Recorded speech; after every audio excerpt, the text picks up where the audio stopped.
Hi.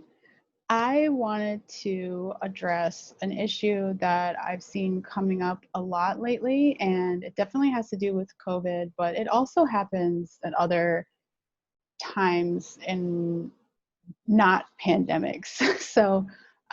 It's when your maid of honor or another member of your bridal party ghosts you or, has a blowout with you or something along those lines where suddenly you're not so sure you want them to be in your bridal party anymore, or maybe they don't want to be in your bridal party anymore. So number one, don't take it personally. As much as this is a weird situation between the two of you where you are really feeling hurt and it's a direct result of this person's behavior, try to remove yourself from the situation if you can and recognize that you're viewing it from your perspective, but they also have a perspective of their own.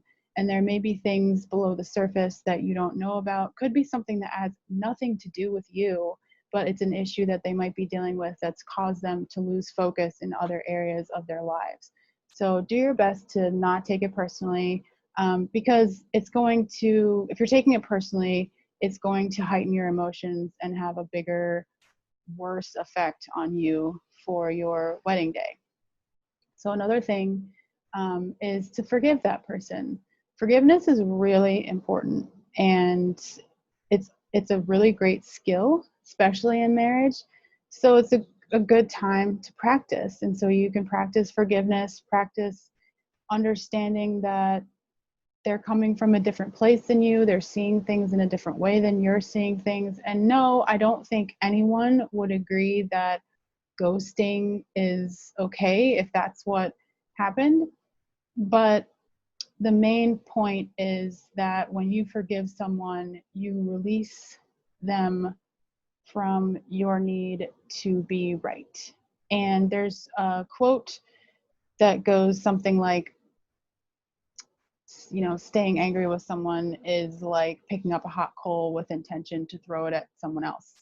You're actually the one that gets burned. So when you are holding on to grudges and resentments, you're just really hurting yourself. And that goes back to the emotional release things that we talked about, where you got to let it go. You got to let it out. And one of the ways that you let go is by forgiving, even if it feels like it's an unforgivable thing. Because again, forgiveness heals you. It doesn't excuse the other person's behavior. It's not you saying, I'm okay with what happened, I'm okay with what you did. It's just you allowing yourself to move forward with better energy. And one other thing to keep in mind is this is also a time to set boundaries. So if you have someone in your wedding party who is saying things like, I don't know if I can come to your wedding, if I can be in the wedding because I'm nervous about, COVID, safety, whatever. That's fine. That's their decision. But you have to set a boundary where you say, okay, I totally get where you're coming from, but I still need to know whether or not you're going to show up by X date, because we have vendors and we have reservations and we have all these things in place that are contingent upon how many people show up. So you have to let me know. And that's a boundary. That's you saying, okay, I understand where you're coming from. I feel you. I get it. But I still need you to at least do your part in this way. And if you can't, that's okay. You can knock yourself out of the wedding party and become a guest. And that way, whether or not you show up doesn't have as big of an effect on what's going to happen that day. But if it's a bigger issue where you have actually had kind of like a blow up or a falling out between each other, the boundary that you can set is to distance yourself from that person until things cool down, maybe even until after the wedding, so that you can enjoy yourself and have a good time without worrying about what they're thinking or what they're telling other people about you. Just distance yourself from that conversation. And when things have settled down a little bit, you can revisit it if you want. You know, if you find that the friendship has come to an end, you may want to talk to them for some closure. You may not want to talk to them. It's up to you. But you want to put some boundaries in place for your own protection, which again is another great practice for marriage, setting boundaries.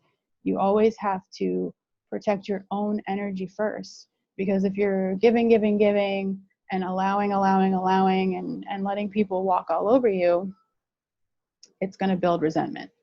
And so start here, start now, get this stuff out of the way so that you'll be better at it down the road. Because the further down the road you go, the more you need it. And so just allow that person to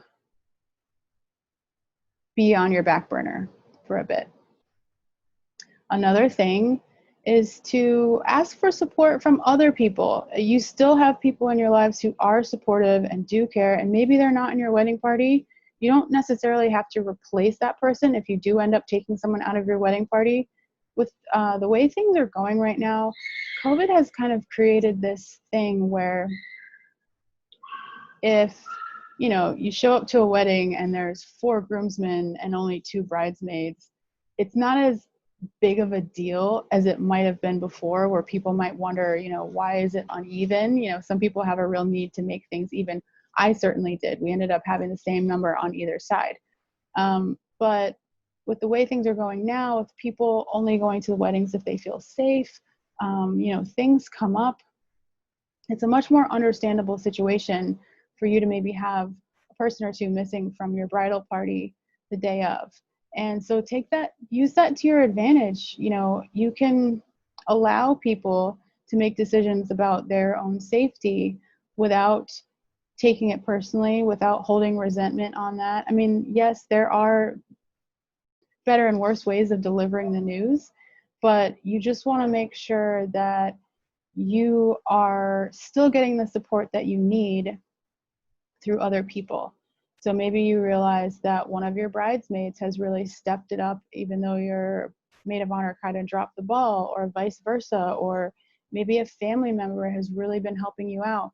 And I've mentioned this before, but you want to make sure that the people that you want to vent to and want to get support from are actually going to support you. You don't want to be trying to get support from the people that you just feel like you should be supported by. If it's a parent or a family member, those are kind of the people that we look towards for support. But sometimes those people aren't the right ones. And sometimes it's a friend, sometimes it's a coworker. So just make sure that you're being open to who is actually the most supportive person rather than who should be the most supportive person. And that'll allow you to be more flexible, to have better energy, and you just want to make sure that you do whatever you can to enjoy your big day so that you can move forward with no regrets and live your epic love story and use all these tools that you're learning now into your marriage so that you can show up for yourself, show up for your partner, and just really live that epic love story. And if you have a lot of extra anxiety and stress right now, which so many brides do, it's really normal, even when it's not during a pandemic. So it's totally okay. You can go to my website and take the free class, How to Feel Better Even If You're Rescheduling Your Wedding.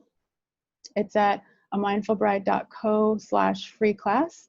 And you'll be learning all about how important it is to take care of yourself, set boundaries, and release those emotions. So I hope this was helpful, and I'll see you next time.